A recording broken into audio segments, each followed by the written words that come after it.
What's up guys, Squinces. So today is 3 tutorials till Christmas. Now I'm going to be showing you how to do the 3D effect, also known as the RGB split, and you can get some nice effects going with this. So it's just going to be a little quick tutorial today. So you just want to open up Photoshop and open up the background that you're working in. Now as you can see, this background is now finished, so I'm just going to save it by going File, Save for Web.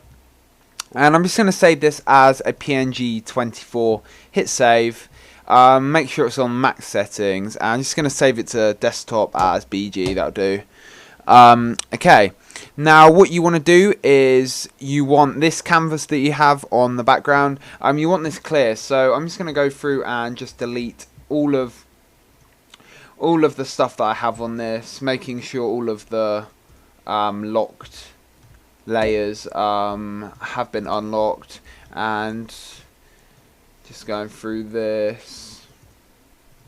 For some reason this one won't delete, so I'll just make that unseeable.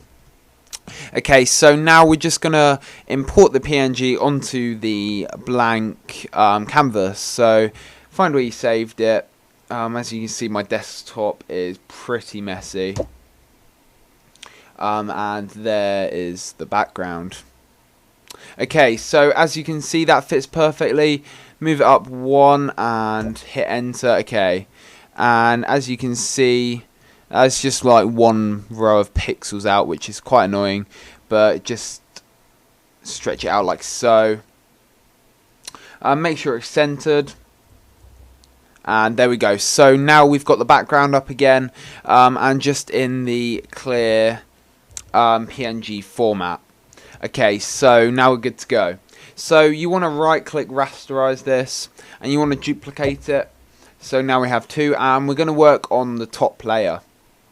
So if you just move the top layer right with the right arrow 2 times, so 1, 2, and we're going to right click blending options. Now there are quite a few ways to do this RGB split, but I'm going to do this the way that I do it, and probably the easiest way.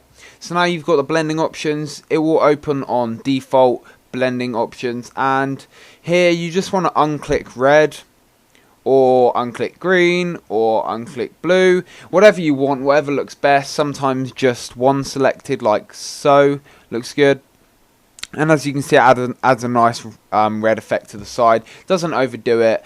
It's quite hard to overdo it with this, while doing it this way. So yeah, you kind of you can kind of mess around with all the different like combinations, depending on what effects. So I like the just red selected and just green and blue selected, but I'm going to go with the just red.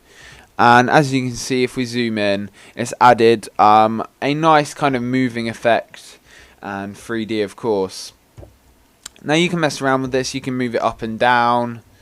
So if we move that down a bit, right a bit, and you can kind of pick out whatever you want. Maybe if you just want, for example, the background to be split by so much, we can duplicate it, hide that layer, and go to the second one, and simply just rub out where you don't want it to go, like so.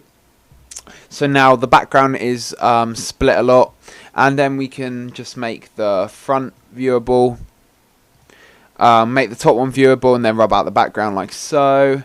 And then we can have the centerpiece not so much. So you can kind of mess around with this, get the best effects that you can get, and it's all about personal preference again with this tutorial.